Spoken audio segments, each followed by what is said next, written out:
Thanks, Dan. When the president returns to Washington, he'll be coming back to a city still sharply divided over his proposed border wall. The government remains in partial shutdown, as Trump says he will not sign funding legislation until he receives money to begin a wall on the Mexican border. Democrats continue to howl with rage against the president. No Democrat has called for shutting the government down. We are all working to avoid it. The president seems to relish it. It's a governing crisis. We better face the reality. This is a dangerous time. This is not just another government shutdown. Donald Trump is on track to be the worst president in modern times, and perhaps ever. The days of waiting for this president to change how he operates, and the days of hoping that he can somehow achieve more and do better, those days are behind us. But let me just say this. The president, he's unraveled. Things are unraveling. Would you prefer chaos? It's chaotic. This shutdown is on the president because he has caused such division, he can't even broker a deal on a side issue like this. All righty. Trump, meanwhile, says the shutdown is squarely the fault of Democrats in their refusal to ever secure the border with Mexico. I can't tell you when the government's going to be open. I can tell you it's not going to be open until we have a wall, a fence, whatever they'd like to call it. I'll call it whatever they want. The people of this country want border security. You know, it's not a question of me. I'd rather not be doing shutdowns. These federal workers want the wall. The only one that doesn't want the wall are the Democrats because they don't mind open borders. The only time they went against it, there was only one time when Donald Trump said we want to build the wall. As soon as I said I want to build the wall, they were all against it. All righty. Well, Dan Bongino is a former Secret Service agent and the author of Spygate, the attempted sabotage of Donald J. Trump. Robin Biro is a former regional campaign director for Barack Obama. They both join us now. Welcome aboard, you guys. Thanks for joining me. Good to be here. Thank you so much. So look, you know, Dan, I've got to say to you, it's funny to watch, of course, the Democrats, the doom and gloom. I mean, we've just moved through the Christmas holiday. The sky is falling. We're looking for grubs and puddle water to eat and drink, you know, through the shutdown. Do you think that this kind of complaint is really changing the point of view of the American people about what's really happening in Washington and what matters when it comes to national security versus a negotiation to get what we need for that border wall?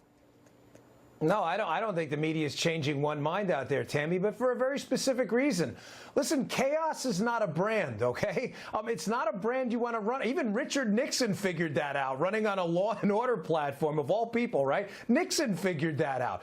Chaos is not a brand. Well, I say that because the Democrats haven't offered anything of substance outside of cheap rhetoric about actually supporting border security. There's just a terrific segment with Steve Miller on another network confronting a media figure about this specifically. What have the Democrats done to secure the border? And you know what the answer is? Let's go to the next segment because they just don't have anything. Well, Dan, I see Robin's head nodding over there. Yes, but really, you know it. There's the Democrats argue that there is border security and then there is the border wall. And yet we know, Robin, that where there are wall sections, the illegal traffic goes down over 90%.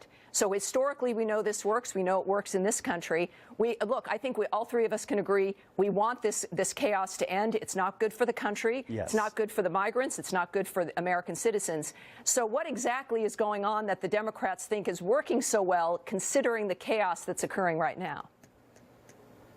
We've got several problems, and let's call out the hypocrisy from my own party, because in 2006 we did support the Secure Fence Act, which erected more than 700 miles of border on our southeast border.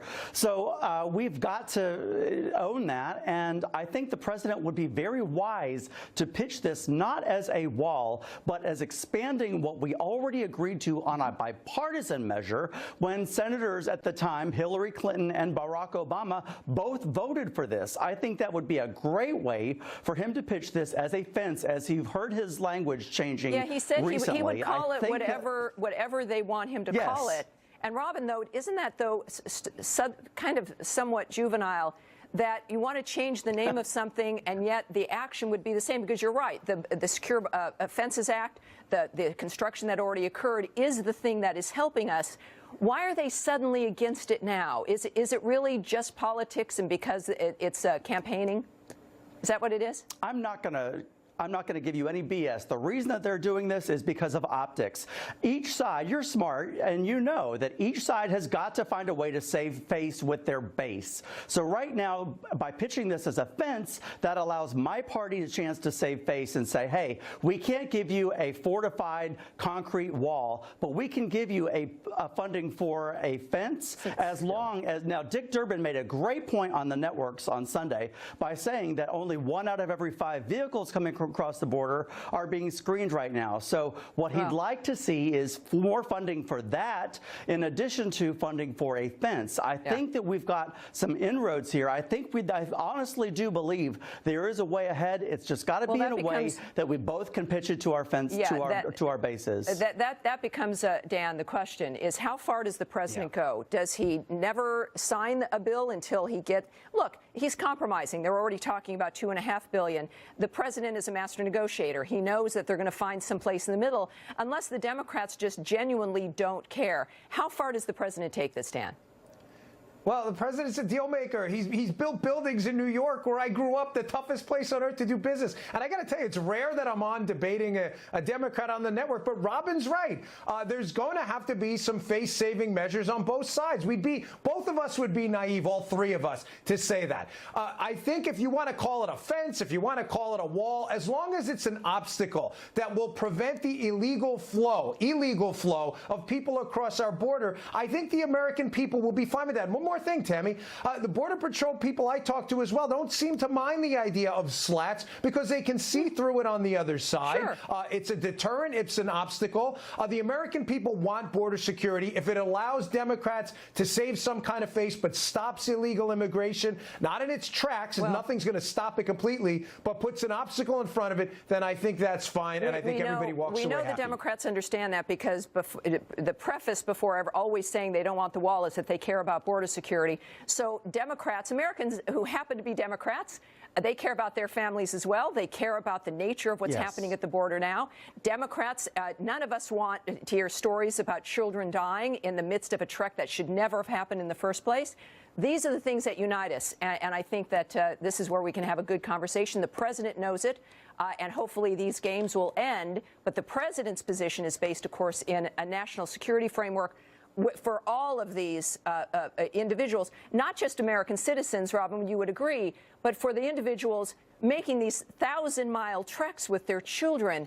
No one should be accepting this environment as being acceptable or something that should be encouraged. We really need to have a system that stops that. You would agree?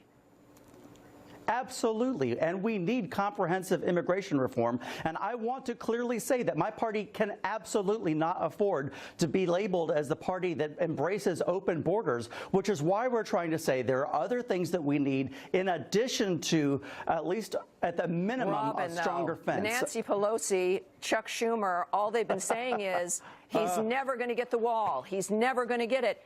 They seem to be doubling down on an argument that this is the problem with liberals often, perhaps not you, but liberals a great deal, that they don't know when to stop.